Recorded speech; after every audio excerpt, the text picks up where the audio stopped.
Welcome to Campus Insiders Oregon. I'm Justin Myers here with AJ Jacobson of Duck Sports Authority, here to talk a little recruiting news. And AJ, big Oregon commit earlier this week. Absolutely. You know what happened was last weekend, there's 2 weekends left until letter of intent day. Yeah. Last weekend they brought in 3 visitors and one of them committed. His name is Charles Nelson. He's a speedster out of Florida. Let me tell you what, this guy is fast. He runs on his track team a 10.58 100-meter dash. Just the type of speed the Ducks want on the field. Yeah. And you know what? He's a wide receiver, the perfect position for that type of speed. He's going to be a real player for the Ducks, I suspect. So now what's the impact of this commit as of this point in the recruiting process? Well, number one is speed. You know, like I mentioned, he's a very fast guy. The Ducks actually stole 2 really fast guys out of Florida this year. Tony James, a running back, and of course, Charles Nelson. But another thing is Charles Nelson's commitment makes up for Buda Baker decommitting a few weeks ago. You know, both of guys wide receivers being recruited by the Ducks, and Charles Nelson kind of fills an important need for the Ducks right at the end. So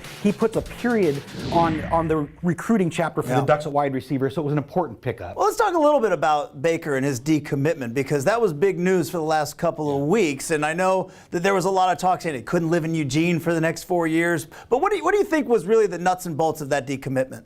Well, you know, and I heard a lot of that same thing, Justin, about that, and that's what he kind of said on Twitter. But bottom line is something that was very, very important to him is his mom's health is failing, and staying close to home and staying near her was very, very important to him. Wouldn't surprise me one bit if he picks Washington because of that, or if he does end up going to UCLA, if she moves down with him. I think that's a lot of what was driving it, is his love and wanting to be near his mom. So now let's talk about some visits coming up. Who does Oregon have coming into town in the next couple of weeks? Well, you know what? Originally, there were supposed to be 2 guys coming in this weekend. As of right now, doesn't look like they're going to have either of these guys. Now, things change rapidly in recruiting. In this case, C.J. Wharton, he's a wide receiver from Florida. Well, I don't think Wharton's going to actually show up because the Ducks kind of filled themselves with Charles Nelson at wide receiver. So it just doesn't make sense for C.J. Wharton to show up, you know. And he was already a Florida State commit anyway, so he's probably not going to show up. On the other hand, a guy named Rika Levi, he's a defensive tackle, position of need for the Ducks. Rika Levi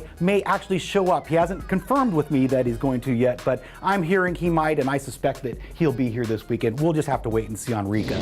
For the last couple of weeks of recruiting and getting closer to signing day, it seems to be crazier and crazier news. You can catch it all right here at Campus Insiders Oregon.